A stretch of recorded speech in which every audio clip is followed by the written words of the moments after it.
All right, our next guest is getting quite a bit of attention this afternoon. That is because he has managed to figure out how to replace the AT&T chip in an Apple iPhone, which means, of course, you can use your iPhone on another network. George Hotz of Glen Rock, New Jersey, joins us now, and it is so great to see you in person because it's amazing what you have done. What made you decide you were going to be the one who's going to hack into the iPhone? Well, I didn't decide that. I just wanted I first bought the iPhone. I was at a shopping mall with my friend. We waited 3 hours outside an Apple store. And you really wanted one? I really wanted one. I mean, he had AT&T, so he went home and he was like, I could call people on my iPhone. And I was like, I have T-Mobile. I can't really call people on my iPhone. So I was like, I'm going to unlock the iPhone. And so that you could use the iPhone on your family. Do you have a T-Mobile exactly. or something? We have a T-Mobile family plan, and those termination fees are insane, and those AT&T charges an extra $20 a month for iPhone customers. So, let's just make it work with T-Mobile. Okay, well, I might have thought that myself too, but then I wouldn't have gone to the. I wouldn't have had the ability to do what you did. Okay, there you are on YouTube. Everyone's going to be watching that. I think you're talking to everyone. So here is what looks to me to be a ripped-up iPhone. Well, Well, first of all, I'd also like to say, if it was really just about the AT&T, I wouldn't have done it. If it were really just about using it with T-Mobile, I wouldn't have done it, but this was fun. This is a good use of a summer. Like, I became obsessed with unlocking this thing. It was fun. So here, okay. This is actually the inside here of an iPhone. And you can see these two wires right here are the test point, which I discovered, that you have to short them together and then run some software. These you can barely see on air, everyone. They're kind of on the top of my finger here. They're like super small wires. You just connect them together and run some software, and you get your iPhone unlocked. Yeah. Okay, so all right. And then this is the chip card here. So you pulled this apart and figured it out. This is the SIM card right here. You can that's just a T-Mobile one.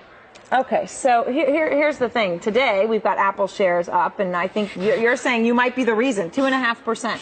I don't know. I mean, more people want iPhones now if they can use them with any sort of provider. Right, and you're telling me right now you're ready to call out Mr. Jobs. I would love to have a talk right now with Steve Jobs. Man to man. Man to man, that's the kind I like. Steve Jobs, this is the call out. We're telling you here because you haven't talked to him yet. You haven't talked to AT&T. None of them have called you. No, I haven't had any contact with any companies iPhone related at all. No lawsuits, nothing? Well, this is completely legal, actually. Covered under the DMCA since November 2006. The Digital Millennium Cellular the Copyright Act. Digital Millennium Copyright Act, that's the one, yes.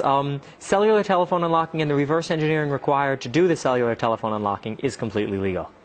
So. I wonder what AT&T thinks about that. All right, let me ask you what your parents thought. I mean, did you have a job this summer, or did you literally just do this? Literally, I worked on the iPhone. There were nights I was going to sleep at 9 in the morning and waking up at 4 in the afternoon.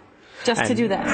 Yeah. And all right, and here's the other thing I want to ask you. You could have sold this code. This code to unlock this was very lucrative, but you're not. You posted it for free on the internet. Like, that's what I really believe in. I really believe that information should be free.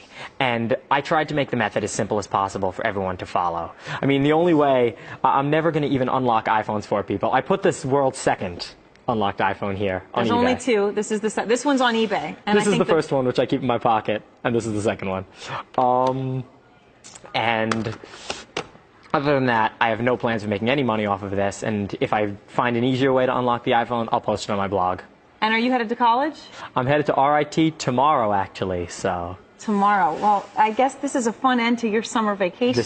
The timing couldn't have been better. Well, thank you so much. I appreciate your coming in. This is very fun. I never thought I would ever see the inside of an iPhone. I have to say, it almost looks much more simple than I might have like actually you imagine imagined. a lot more in there. It's just those two little circuit boards. All right, well, you know what, George? Thank you so much. It was wonderful to talk to you, and congratulations. George Hotz there. I suppose I should say congratulations. Don't sue me too, Apple.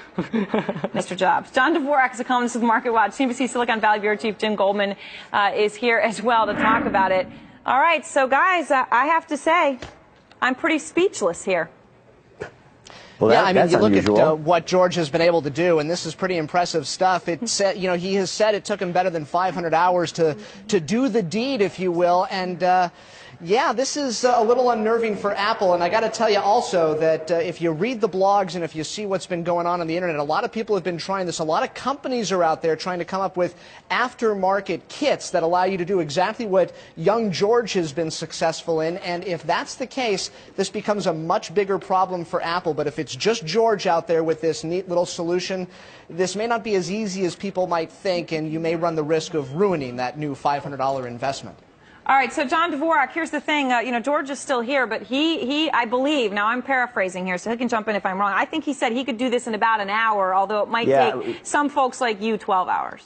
Well, me and everybody else. Actually, I wouldn't do it. I don't think anyone's going to do it. I think busting this phone open and then spending 12 hours soldering, which is non-trivial for most people, is not going to be done by more than a few hundred people. This is a meaningless exercise, and he knows himself that the real key to this thing is finding some way of just coding in an unlocked code and getting these phones unlocked without beating them up, breaking them open. But George, what you're saying is this is about freedom of information, everyone being able to have the right to use this anywhere you want. He's saying you said it was digitally, in your view, protected, copyright protected. Yeah, well, the idea is there probably will be a software unlock, and it probably will be found soon. I personally am not working on it.